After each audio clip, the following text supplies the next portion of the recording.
Kita kenalkan alat-alat yang diperlukan untuk pemasangan NGT.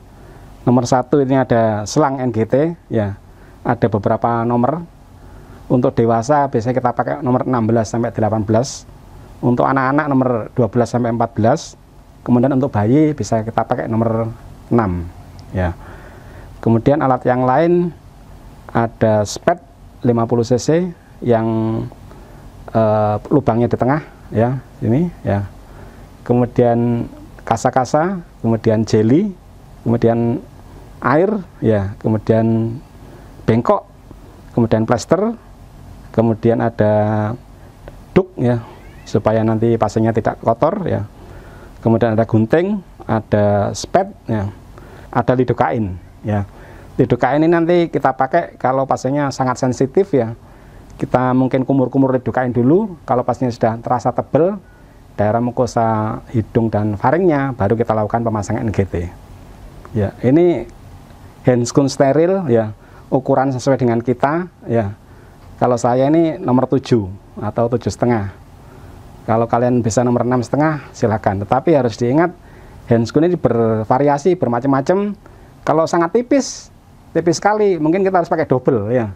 Jangan satu tapi double. Jadi kita memasangnya ini harus dengan teknik yang sesteril mungkin, termasuk handscoon-nya handscoon yang steril. Saya kira alat-alatnya sudah cukup. Jangan lupa, karena musim pandemi kita harus melakukan proteksi terhadap diri kita, yaitu menggunakan APD level 3. Kenapa? Karena pemasangan NGT itu bisa menimbulkan produksi aerosol dari pasien.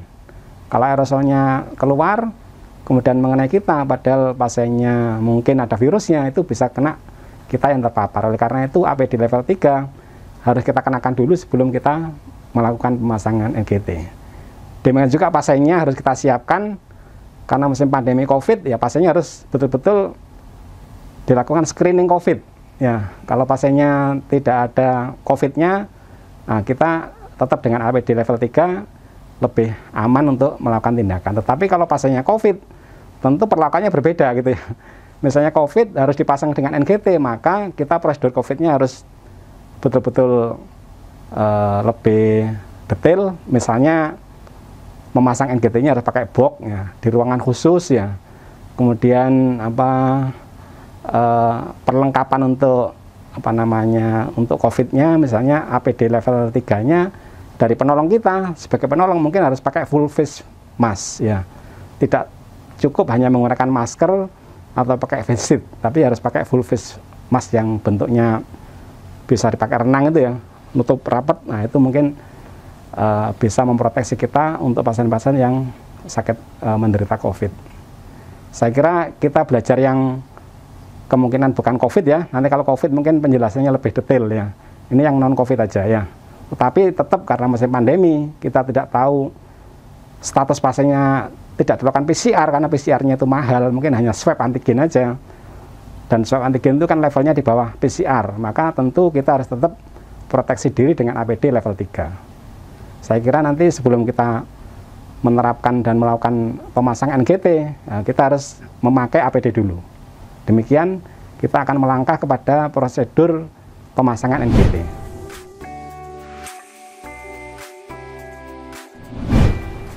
Oke, kita ke pasiennya, ya, yang akan kita pasang NGT. Kita minta izin dulu kepada pasiennya dan menjelaskan alasan kenapa harus kita memasang NGT. Ibu ini karena ibu ini nutrisinya kurang, ya, kita kejar lewat infus tidak mampu, maka diperlukan pemasangan NGT untuk membantu supaya nutrisinya ibu lebih optimal, sehingga penyakitnya segera sembuh dan ibu bisa segera pulang. Gimana ibu, kira-kira setuju akan kita pasang NGT? Oke, pada waktu kita bertanya jawab dengan ibu, itu sekaligus menilai tingkat kesadaran dari pasiennya. Pasiennya bisa ngomong, bisa diajak komunikasi, berarti GJS-nya 456, sehingga kita bisa komunikasi dan melakukan tindakan dengan lebih nyaman, ya. Karena kenyamanan itu menjadi penting bagi pasien. Jangan sampai pasiennya itu merasa tersiksa atau sakit karena tindakan kita. Oke, mari kita lakukan satu tindakan prosedur pemasangan NGT pada pasien setelah kita minta izin kepada pasien tersebut. Ini NGT-nya ya, kita pilih yang nomor 16 ya, karena pasiennya dewasa. Untuk dewasa kita pilih nomor 16 sampai 18 ya, sehingga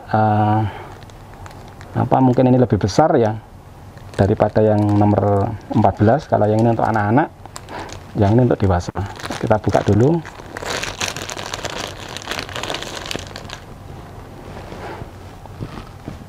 Oke, kemudian kita ukur kira-kira kedalamannya nanti seberapa dalam ya, yaitu dengan mengukur dari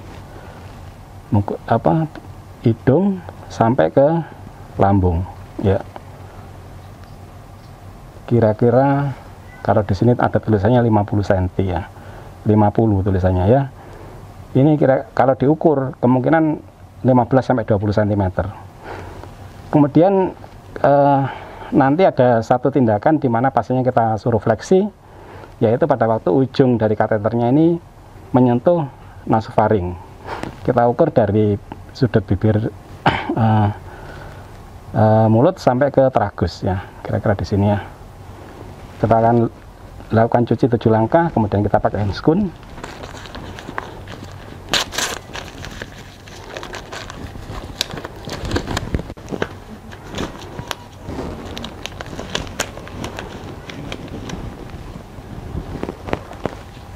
Kemudian kita berikan pelindung untuk pasiennya supaya tidak kotor ya. Kita kasih jelly sedikit ya, jangan banyak-banyak. Kemudian kita perhatikan adakah patensi dari jalan nafas lewat hidungnya, apa ada obstruksi apa enggak ya. Kita memilih yang tidak ada obstruksi. Caranya bisa kita minta tolong pasiennya untuk menghembuskan pernafasannya, kita tutup satu hidung. Misalnya kita mau masang dari sebelah kiri, kita rasakan hembusan udaranya. Kalau hembusan udaranya lancar, tidak ada hambatan, berarti patensi jalan nafas dari hidungnya itu bebas ya. Kemudian kalau kita ingin memasang dari sebelah kanan juga sama, kita tekan dulu hembusan dari nafas dari hidung sebelah kanan, kita rasakan. Kalau alirannya cukup bisa kita rasakan, tidak ada hambatan, berarti yang sebelah kanan juga bebas. Nah, kita bisa memilih yang kanan atau yang kiri. Biasanya kita pilih yang sebelah kanan. Ibu minta tolong ya, ini mau kita pasang NGT-nya ya. Tolong ibu merasakan senyaman mungkin ya, jangan ditahan atau jangan merasa takut ya. Nanti kalau misalnya ada yang sakit dan lain-lain, akan kita bantu untuk menghilangkan ya. Oke, kita pasang dulu. Ingat, hati-hati, nantinya itu ujung kateternya itu arahnya ke bawah ya, bukan ke atas ya. Ya, kita pasang pelan ya. Kalau kira-kira sudah sampai ke nasofaring, kita minta ibunya untuk fleksi. Ibu minta tolong difleksikan kepalanya, saya bantu ya. Ya, oke. Ya. Ya, kita dorong ya. Terus kalau ada hambatan jangan dipaksa ya. Kalau ada hambatan jangan dipaksa, apalagi kalau menyebabkan ibunya kemudian muntah ya, maka harus kita tarik dulu ya, kita bersihkan lagi. Kita mulai dari awal, muntahnya kita bersihkan, kita saksen, mungkin lambungnya penuh ya, supaya keluar dulu. Sudah bersih, kita mulai lagi ya. Minta tolong ibu ya, kita pasang lagi ya, jangan ditahan ya. Ya, kita pasang lagi, arahnya ke bawah. Kalau sudah kira-kira sampai nasofaring, kita minta ibunya untuk fleksi. Kemudian kita dorong ya. Terus sampai kira-kira batas yang tadi kita inginkan adalah pada angka 50 ya.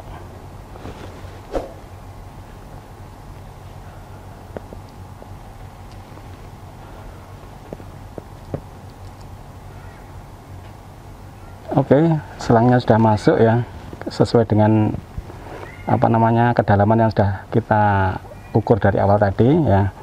Kemudian berikutnya adalah kita tes, ya, apakah sudah betul-betul masuk ke lambung atau belum ini NGT-nya, ya. Bagaimana ngetesnya? Ada 3 teknik yang bisa dipakai, ya. Ini sementara kita pertahankan, kita lihat angkanya, ya, pada angka 50, ya. Oke, teknik yang pertama kita lakukan pengetesan, yaitu dengan cara memasukkan spet 50 cc, ya, kita hubungkan dengan ujung dari selang yang di luar, ya. Kemudian kita aspirasi. Kalau keluar cairan berwarna kuning, ya, maka kita pastikan bahwa ujung NGT-nya sudah masuk ke lambung, ya. Kemudian teknik yang kedua, ya, kita isi NGT kita ini dengan udara sekitar 20 cc, ya. Tidak usah banyak-banyak, ya. Kemudian kita hubungkan dengan ujung kateter yang di luar. Kemudian kita mengambil stetoskop, ya, dan kita periksa, kita hubungkan stetoskop kita dengan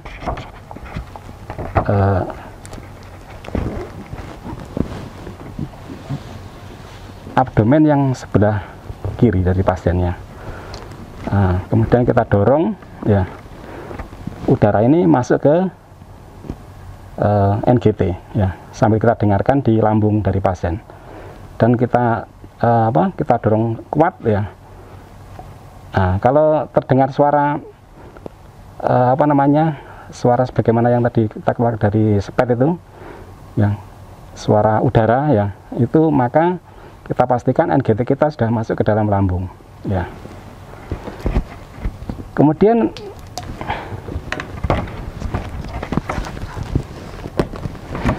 ada cara yang ketiga. Apa cara yang ketiga kira-kira? Yaitu kita masukkan ujung kateter ini, ya, yang di luar ke dalam air, ya. Ini ada airnya. Nah, kita masukkan. Kalau ada gelembung udara, berarti ujung kateternya tidak masuk ke lambung tapi masuk ke paru-paru. Nah, itu harus kita revisi, kita ambil, kita cabut, ya, kita pasang lagi, ya. Itu 3 teknik kita untuk mengevaluasi dan memastikan NGT kita masuk ke lambung atau masuk ke luar lambung atau ke paru-paru. Kalau sudah yakin bahwa ini NGT-nya masuk ke lambung, ya, kita lakukan fiksasi.